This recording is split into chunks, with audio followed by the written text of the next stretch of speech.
Media చాలా బాగా events జరిగింది. ప్రధాని కూడా రెస్పాన్స్ ఇచ్చాడు, బాగా నిర్వహించారు. కానీ దానిపై కూడా వైఎస్ఆర్సీపీ అలా విమర్శలు చేసి ప్రస్తుతం అంతా నీట్గా జరిగిన కార్యక్రమాలు అంటే వాళ్ళు విమర్శ తప్ప వాళ్ళకి ఏం చేతనవుతుంది? విధ్వంసం విమర్శలు తప్ప వాళ్ళ జీవితంలో వాళ్ళకి ఏమి చేత కాదు. ఒక రాజకీయ పార్టీ హెల్తీ కాంపిటీషన్లో ఉండాలి. ప్రజలకు ఏది రైట్ ఏది రాంగ్ అనేది ప్రజలకు అర్థమవుతుంది. ప్రజలకు అర్థమైనప్పుడు వాళ్ళకి అర్థం కాకపోతే ఇంకా ఒకటే మార్గం, శాశ్వతంగా ప్రజలు రిజెక్ట్ చేయడం. ఒక రాజకీయ పార్టీలో గుర్తింపు రద్దు చేయడం. ఆ గుర్తింపు ఎవరు రద్దు చేయాలి? ప్రజలే చేయాలి. ఆ పరిస్థితి వస్తారు వీళ్ళు. మనం చూస్తున్నాం, అసత్యాన్ని పదే పదే చెప్తే అది నమ్మేస్తారని భ్రమలో బతుకుతున్నారు వీళ్ళు. తెలుగుదేశం కానీ నేను కానీ ఇప్పుడు ఎన్డీఏ కానీ మేము డిఎస్సికి ఒక బ్రాండ్. 5 ఏళ్లు ఒక పోస్ట్ ఉద్యోగం ఇవ్వకుండా విద్యకు బ్రహ్మాండమైన సేవ చేసేశాను, స్టాండర్డ్స్ మారిపోయినాయి అని మాట్లాడిన వ్యక్తులు ఈరోజు ఫస్ట్ సంతకం మెగా డిఎస్సి నేను అనౌన్స్ చేసే ఎలక్షన్ల ముందు ఎన్డీఏ మేనిఫెస్టో నెంబర్ 1 మొదటి సంతకం చేశాం. సంతకం చేయడమే కాదు, ఫుల్ ప్రూఫ్గా ఎక్కడ జీరో మిస్టేక్ లేకుండా చేశాం. స్పోర్ట్స్ కూడా government of India standard operation. మనం మాట్లాడుతున్న ఒక అతనికి బుద్ధి ఉందో జ్ఞానం ఉందో నాకు తెలియదు, ప్యాకాట్కి ఇచ్చేసారని మాట్లాడేస్తాడు. ఏ గేమ్ కూడా తెలియదు, డెఫినేషన్ తెలియదు, స్పెల్లింగ్ తెలియదు, నోరుంది అడ్డంగా వారేసుకుంటున్నారు. ఏంటది? It is a recognized game. Government of నువ్వు నేను నీకు అన్ని తెలివితేటలుంటే మీరు ఈ పరిస్థితిలో ఉండరు. గవర్నమెంట్ ఆఫ్ ఇండియా అందరినీ కన్సల్ట్ చేసిన తర్వాత ఏవేవి ఉంటాయో స్పోర్ట్స్లో అవన్నీ లిస్ట్ అవుట్ చేశారు. మీరు చేయడం కాదు, నేను చేయడం కాదు, ఇవన్నీ there are associations. Olympic association కింద డిఫరెంట్ అసోసియేషన్స్ అన్నీ ఉంటాయి. దానికి ఒక అసోసియేషన్ ఉంటుంది, కబడ్డీ అసోసియేషన్ ఒకటి ఉంటుంది, ఇంకొకటి ఉంటుంది, అందులో 2-3 అసోసియేషన్స్ ఉంటాయి. ఇవన్నీ వాళ్ళు ఇచ్చే సర్టిఫికెట్లు, ఇవి నువ్వు నేను ఇచ్చేటే కాదు. దేన్ని ఎంత వెయిట్ ఇవ్వాలో government of India has made it A formal categorisation. అంటే నోరుందని, పేపర్ ఉందని, పేటీఎం బ్యాచ్ ఉందని ఇష్టానుసారంగా రాయడు. దాన్ని పదే పదే అడ్డంగా చెప్తా ఉంటే నమ్మేస్తారనుకోవడం, లేకపోతే ప్రజాజీవనాన్ని స్తంభింపజేయడం. వీళ్ళు చేసే పనికిరాని దద్దమ్మ పనులకి ప్రజలు పెనలైజ్ కావాలి ఎక్కడికక్కడ. అంటే దారిపైన పోవడం, ఇక్కడ కార్యకర్తలపై కర్రలు, అందుకే చెప్పా కదా నేను, గొడ్డలి పార్టీ గొడ్డలు ఎత్తుకొని రోడ్డు మీద పడడం, వైలెన్స్కి దారి తీయడం. What are you thinking? ఏదైనా నీకు కానీ శక్తి ఉంటే, నీ దగ్గర సమాచారం ఉంటే, సత్తా ఉంటే పెట్టు. ఇంకా దీనికంటే ట్రాన్స్పరెంట్గా ఏం చేస్తారండి? యువతనే మభ్య పెడితే యువతంతా ఇప్పుడు ఉద్యోగం రానడు దగ్గర పోయేసి నీకు రాలేదు జరిగిందంటే ఏమంటాడు తను? నువ్వు చేయాల్సింది ఎక్కడ బాధ్యత కలిగిన రాజకీయ పార్టీగా అధ్యయనం చేసి, నీకు తెలియకపోతే తెలిసిన వాళ్ళు ఒకరిద్దరిని పిలిపించుకొని మాట్లాడి, నేను మాట్లాడితే ఏమవుతాను కూడా ఆలోచించాలి కదా. ఇలాంటి వాళ్ళు ఎట్లా రాజకీయాలు చేస్తారండి? అసెంబ్లీలో మనం చూసాం, సాక్ష్యాలతో ట్రూత్తో అసెంబ్లీని స్తంభింప చేసిన రోజులు ఉన్నాయి. ఒక బోఫార్స్ లేకపోతే ఇంకొక అవినీతి, అవన్నీ కూడా then only public will have believability, నమ్మకం.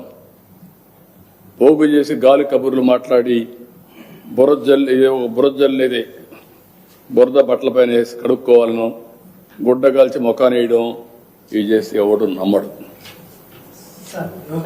జీవన విధానంలో చేస్తా బేసిక్ స్కూల్ లెవెల్ నుంచి ఒక సబ్జెక్ట్ గా తీసుకుంటే టైం స్పెండ్ చేస్తే అది కూడా వర్కౌట్ చేద్దాం, చేయాలి. ఇప్పుడు యోగాలో ఆర్ట్ఫుల్నెస్ నేను దాజీ దగ్గర కానీ రవిశంకర్ దగ్గర చూశాను.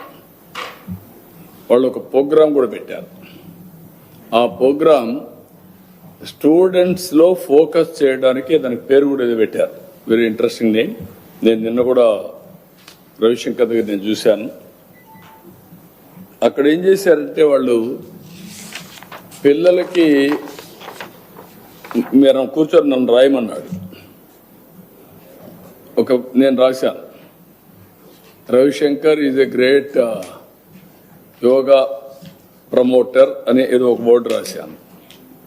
10 పెన్నులు ఇచ్చారు, ఒక కలర్ ఇచ్చారు. ఏ కలర్ కావాలో సెలెక్ట్ చేసుకోమన్నారు. నేను సెలెక్ట్ చేసుకొని రాశాను. అక్కడ ఒక స్టూడెంట్ పిలిపించారు. అమ్మాయి కూడా తెలుగు అమ్మాయి, ఇక్కడి నుంచి వెళ్ళి బెంగళూరు సెటిల్ అయింది. గంతలు కట్టి నేను రాసేటప్పుడు గమ్మున కూర్చొని తీసుకొని అట్లా చదివి కళ్ళు తిరగలేదు. కలరు ఏం రాశానో తిరిగి రాసి చదివి వినిపించింది. A to Z, not even zero mistake. What it is? Intuition. నా మైండ్లో ఏముందో ఆ అమ్మాయి అర్థం చేసుకొని రాయడం అనేది ఇంట్యూషన్. She has done. 2 దిక్కలు చూపించారు నాకు. దాజీ చూపించాడు హైదరాబాద్లో, ఈయన చూపించాడు. That is knowledge. అలాంటి ఫోకస్ వస్తే పిల్లల్లో ట్రెమెండస్ అడ్వాంటేజ్ మనకు. ఇప్పుడంతా చిన్న పిల్లల్లో కూడా ఫోకస్ పోయింది. ఇవన్నీ చదివి ఈ సెల్ ఫోన్లు పెట్టేసుకొని పక్కన ఎక్కడ చూసినా ఆడుకొని ఆడితోనే పుట్టి ఆడితోనే ఆడుకొని ఇక్కడ వచ్చే కొద్ది యోగా డెఫినెట్ గా అకాడమిక్ దీంట్లో we wanted introduce. At what class will work it out, will introduce. ఇప్పుడు ఉదాహరణ మీరు చూస్తే దగ్గర 1000 రెసిడెన్షియల్ స్కూల్స్ లో నెట్ జీరో కాన్సెప్ట్ తీసుకొస్తున్నాం ఈ ఇయర్. దాజీ యాజ్ అడ్వైజర్ గా 1000 స్కూల్స్ లో 2 acres లో బయోడైవర్సిటీ పార్క్ ఒకటి, నెట్ జీరో కాన్సెప్ట్. అక్కడ వచ్చిన వేస్ట్ అంతా కూడా కాంపోస్ట్ గా తయారు చేయడం, అది అక్కడ గార్డెన్స్ కు ఉపయోగించడం, అక్కడ పండించిన వెజిటబుల్ స్కూల్లో రెసిడెన్స్ స్కూల్లో వాడడం. రెండోది వాటర్ కూడా కన్జర్వేషన్ చేయడం సేమ్ ప్రిమిసెస్ లో. మూడోది కరెంట్ కూడా ఉత్పత్తి చేసుకోవడం. వాళ్ళకి కావాల్సిన రూఫ్ టాప్ ప్యానల్స్ పెట్టి అది కూడా తయారు చేసుకున్నారు. లాస్ట్ ఇయర్ యోగాంధ్ర నిర్వహణ మీద ఏదైతే ఋషికొండ ప్యాలెస్ నిర్మాణానికి కాంప్లెక్స్ ఖర్చు పెట్టి ఎక్కువ ఖర్చు పెట్టారని విమర్శలు అమరావతి ఇక్కడ చేస్తున్నారు. అందుకంటే ఆ ప్రాజెక్ట్ నిర్మాణం కంటే ఎక్కువ ఖర్చు ఇక్కడ 10 కోట్లు పెట్టాం. వీళ్ళు అభివృద్ధి చేయకుండా ఇలాంటి ప్రజారోగ్యం పైన కాన్సన్ట్రేట్ చేయకుండా కనీసం హాస్పిటల్ కట్టకుండా నేను బెంగళూరు పంపిస్తా, చెన్నైకి పంపిస్తా, హైదరాబాద్ హాస్పిటల్కి ఇస్తానంటే ఎక్కడ న్యాయం? అది డెవలప్మెంట్ అనేది మనం చేసే విధానాల పైన, మన అలవాట్లు మార్చే ప్రక్రియ పైన ఆధారపడతాయి. ఈ 10 కోట్లు దానిపైన కూడా విమర్శించకుండా ఉంటారని అనుకోవడం లేదు. అందుకే గొడ్డలి పార్టీ అనేది వాళ్ళ మరికి విధ్వంసం చేస్తే విమర్శించరు. ఏ కన్స్ట్రక్టివ్ యాక్టివిటీ అయినా దానికి చిల్లులు పెట్టడం, వక్రంగా వక్రీకరించడం, ఇష్టానుసారంగా మాట్లాడడం, నోరు బారేసుకోవడం వాళ్ళకి అలవాటు అయిపోయింది. దాని గురించి ప్రజా చైతన్యం తప్ప వేరే మార్గం లేదు. అదే పద్ధతిలో పోతున్నాం. దానికి లాజికల్ గా తీసుకెళ్తాం. నో కోసరం కాంప్రమైజ్.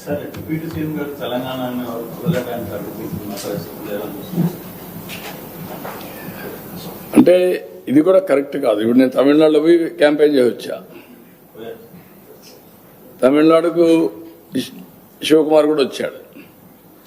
ఆల్ ఇండియా లీడర్సే కాకుండా అందరూ వచ్చారు. అక్కడ కాంగ్రెస్ పార్టీ ఉంది, బీఆర్ఎస్ పార్టీ ఉంది. బీఆర్ఎస్ మొన్నటి నేషనల్ పార్టీ ఆంధ్రలో కూడా యూనిట్ పెట్టారు. ఎందుకు మాట్లాడతారో నాకైతే అర్థం కావడం లేదు. వీళ్ళు కరెక్ట్ కాదు. ఏదైనా సరే కొన్ని ప్రజాస్వామ్యంలో అమెరికాలో తెలుగు వాళ్ళు సెనేటర్స్ అవుతున్నారు. ప్రపంచం అన్ని దేశాల్లో అవుతున్నారు, ఒక అమెరికాలో కాదు. ఎవడైతే బెటర్ సర్వీస్ చేస్తారో వాళ్ళు ఆటోమేటిక్గా అవుతున్నారు. ఆస్ట్రేలియాలో అవుతున్నారు, యూరోప్లో అవుతున్నారు, అక్కడుండే రాజ్యాంగ ప్రకారం లండన్లో అవుతున్నారు. కాబట్టి ఇలాంటివి చేయడం కరెక్ట్ కాదు. అది మంచి విధానం కాదు. పోటీ పడవలసింది ప్రజా చైతన్యంలో పోటీ పడాలి, ప్రజలకు మెరుగైన సేవలు అందించాలి, వాళ్ళని ఎంపవర్ చేయాలి. ఇలాంటివి మాట్లాడి లేనిపోని ఐ కెన్ సే అనవసరంగా ప్రజల్ని విద్వేషం కూడా అన్నాను. విద్వేషాలు కూడా వీళ్ళు అనుకుంటేనే అయిపో. ప్రజలు ఇప్పుడు 12 ఏళ్ళు అయిపోయింది విభజన జరిగి, 2 రాష్ట్రాలు విడిపోయినాయి. ఎవరెవరు ఎంత కాంట్రిబ్యూట్ చేశారో అక్కడే ప్రజలకు తెలుసు. ఇప్పుడు మనం చేయాల్సింది దీన్ని లాజికల్ గా తీసుకుపోవడానికి, చెడగొట్టకుండా లాజికల్ గా తీసుకెళ్ళాలి. ఎవరున్నా అది వదిలిపెట్టి మాట్లాడడం కరెక్ట్ కాదు.